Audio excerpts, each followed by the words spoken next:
அதாவது தமிழ்நாட்டில் வந்து அந்த ஸ்கூல் பசங்களுக்குலாம் அந்த நெகட்டிவான விஷயங்கள் ஒரு பக்கம் போயிட்டுருக்கு. அது என்னன்னு உங்களுக்கே தெரியும். ஸோ அது போயிட்டுருக்கு. அப்புறம் ட்ரிங்க்ஸ் அப்படிலாம் வரும்போது ஸோ அப்புறம் வந்து என்ன சொல்கிறது, விமன் சேஃப்டி கம்மியாக இருக்குது அப்படின்லாம் வரும்போது அப்புறம் வந்து விமனுக்கான ஆப்பர்ச்சுனிட்டிஸ் நல்லா நிறைய கொடுத்தா நல்லா இருக்கும். அந்த சுய உதவிக்குழு அப்படின்லாம் வரும்போது அவங்களுக்கான எக்ஸ்பெக்டேஷன்ஸ் கிட்ட போய் நீங்கள் ஜனங்களுக்கு என்ன கொடுக்குறீங்க அப்படிங்கிறத விட ஜனங்களுக்கு என்ன தேவைப்படுதோ அதை கொடுக்குறீங்களா அப்படிங்கிற ஆங்கிளில் யோசிச்சு தான் விஜய் சார் வந்து இதுக்கான விஷயங்களை பேசினதோ இல்லை பண்ணுறேன்னு சொன்னதோ வந்து ஏதோ ஒரு இடத்துல ஜனங்களுக்கு ரீச் ஆயிருக்கு அப்படிங்கிற மாதிரி நான் நம்புகிறேன். ஸோ இதில் வந்து விஜய் சார் நிறுத்தின கேண்டிடேட்ஸும் வந்து பார்த்தீங்கன்னா ரொம்ப சாமானிய ஜனங்களோட ஒத்து போகிற மாதிரி தான். அதாவது இதில் வந்து ரிலீஜியன், கேஸ்ட், அப்புறம் வந்து காசுக்காக வந்து ஓட்டு போடுற கூட்டம் அப்படின்னு காலங்காலமாக வச்சுருக்க அந்த பேர் எல்லாமே வந்து பிரேக் ஆகி இது வந்து ஒரு புது விதமான ஒரு மாற்றமாக இருக்குது அப்படிங்கிறத நம்ம பார்க்க முடியுது.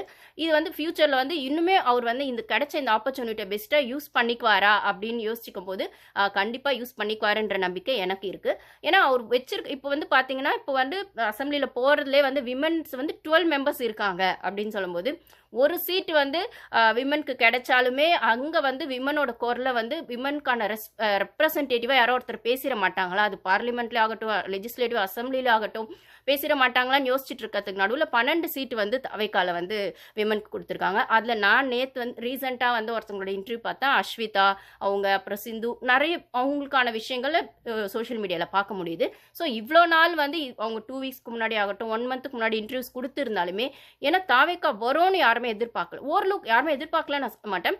ஏதோ ஒரு சில ஊடகங்கள் தான் வந்து தாவேக்கா வரும்னு சொன்னாலே மோஸ்ட்லி வந்து டிஎம்கேவோ ஏடிஎம்கேவோ தான் சென்னையில் வரும்.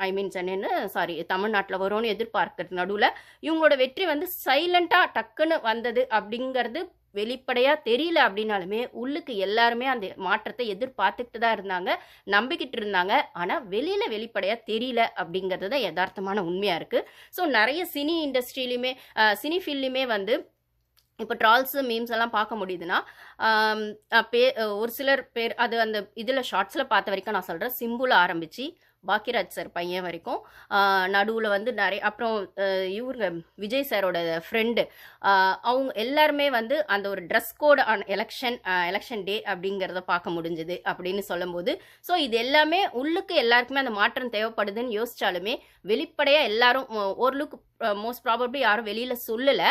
ஸோ இதுதான் காசு கொடுத்து ஓட்டு வாங்குறதுன்னும் போது ஏடிஎம்கே சைட்லேயும் சரி டிஎம்கே சைட்லேயும் கண்டிப்பாக அந்த பணம் பரிமாற்றம் போயிருக்கும்.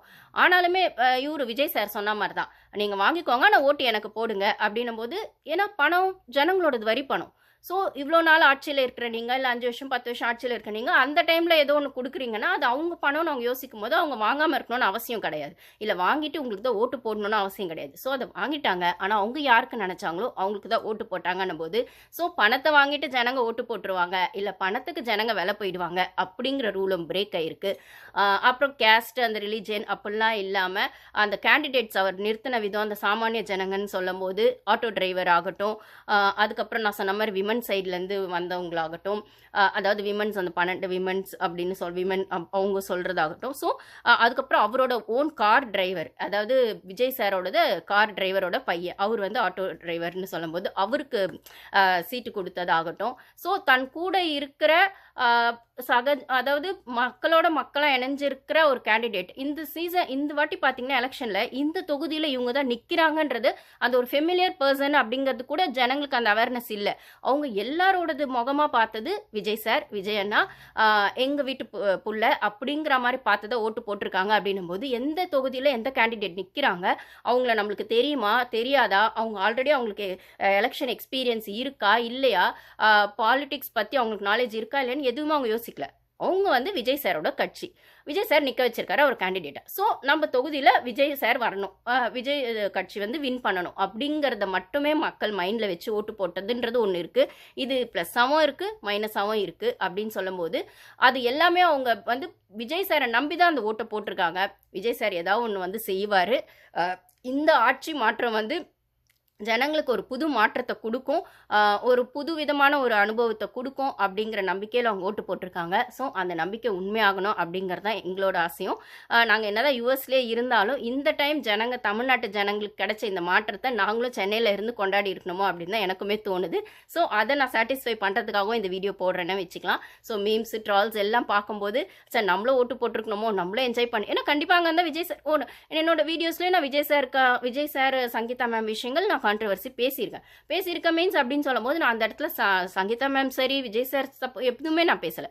நியூட்ரலாக விஜய் சார் மேலே தமிழ்நாட்டு ஜனங்களுக்கு ஒரு நம்பிக்கை இருக்குது, ஒரு மதிப்பு இருக்குது, மரியாதை இருக்குது. அவரை வந்து பொலிட்டிக்கல் லீடராக பார்க்கறதுக்கான ஒரு விருப்பப்படுறாங்க ஜனங்க. அவருமே தன்னை வந்து இதுக்கு மேலே பாலிட்டிக்ஸ்குள்ளே நான் வரேன் அப்படின்னு சொல்லி மக்களுக்காக வராரு அப்படின்னும் போது இந்த மாதிரி ஒரு ஃபேமிலி இஷ்யூ வந்து அவரோட அந்த பொலிட்டிக்கல் ஜேர்னியை டிஸ்டர்ப் பண்ணக்கூடாது அப்படிங்கிற ஆங்கிளில் தான் நான் பேசியிருப்பேன். ஸோ ஏதோ ஒரு விதத்தில் 2 பேர் அதை சார்ட் அவுட் பண்ணி ஹஸ்பண்ட் ஒய்ஃபை உங்கள் பர்சனல் லைஃப்பையும் பாருங்கள், அதுக்கேற்ற மாதிரி பொலிட்டிக்கல் லீடராக வந்து உங்களுக்கான எத்திக்ஸோடவும் இருந்தீங்கன்னா அது ஜனங்களுக்கும் வந்து இன்னும் கொஞ்சம் ஒரு நல்ல லீடர் கிடைச்சிருக்காரு அப்படிங்கிற இடத்துல வந்து உங்களுக்கான விஷயங்களா மாறும் அப்படின்னும் போது உங்களுக்கான மைனஸாக அதை ஆயிடக்கூடாது அப்படிங்கிற ஆங்கிளில் தான் நான் அதை பேசியிருப்பேன்னு சொல்லும்போது, ஸோ இந்த வாட்டி இந்த இடத்துல விஜய் சார் வந்து இவ்வளோ பெரிய வின்னிங் அப்படிங்கிறது அது அதாவது இதுக்கப்புறம் அவர் என்ன பண்ணுறாருங்கிறது அது அடுத்தது.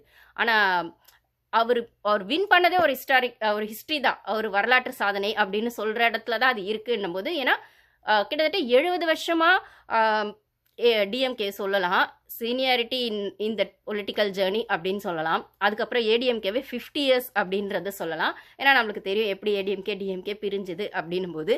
ஸோ இது எல்லாத்தையும் வந்து ஒரு 2 வருஷம் கட்சி ஆரம்பித்து அந்த ஒரு ஜேர்னியில் வந்து இவர் வந்து, ஏன்னா என்னதான் விஜய் சார் வருவார், அவருக்கான ஒரு கூட்டம் இருக்குது, அவருக்கான ஒரு தொண்டர்கள் இருக்காங்க, அவருக்கான ஒரு ஃபேன்ஸ் இருக்காங்க, அது வந்து ஓட்டாக மாறுமா அப்படின்னு கேட்டவங்களுக்கெல்லாம் மாற்றி காட்டுறோம் அப்படின்னு ஜனங்க மாற்றி காட்டியிருந்தாலுமே அந்த ஒரு 2 பொலிட்டிக்கல் லெஜெண்ட்ஸ் அப்படின்னு சொல்கிற இடத்துல அந்த 2 பெரிய பார்ட்டியை வந்து இது பண்ணிட்டு இவர் வந்தது வந்து என்ன சொல்கிறது, இது வந்து நிஜமாக ஹிஸ்ட்ரி தான். அதுலேயும் முக ஸ்டாலின் அவங்க தோல்வி அடைஞ்சது அப்படிங்கிறது வருத்தத்துக்குரிய விஷயம்னு சொன்னாலுமே அங்கே ஏதோ ஒரு இடத்துல அவர் தொகுதியிலேயே அவருக்கான விஷயங்களை அவர் செய்யாமல் விட்டுட்டாரோ இல்லை ஜனங்க இன்னும் அவர்கிட்ட எதிர்பார்த்தாங்களோ அப்படிங்கிறது தான் இருக்குது. அங்கே அவர் வந்து எதிர்த்து நின்னது வந்து தாவைக்கா வேட்பாளர் வந்து பாபு அப்படிங்கிறது தான். அவர் வந்து தாவிக வேட்பாளர் பாபு அப்படிங்கிறது தான். அவர் வந்து முன்னாள் தேர்தல் ஏஜென்ட் அப்படின்னு சொல்கிறாங்க.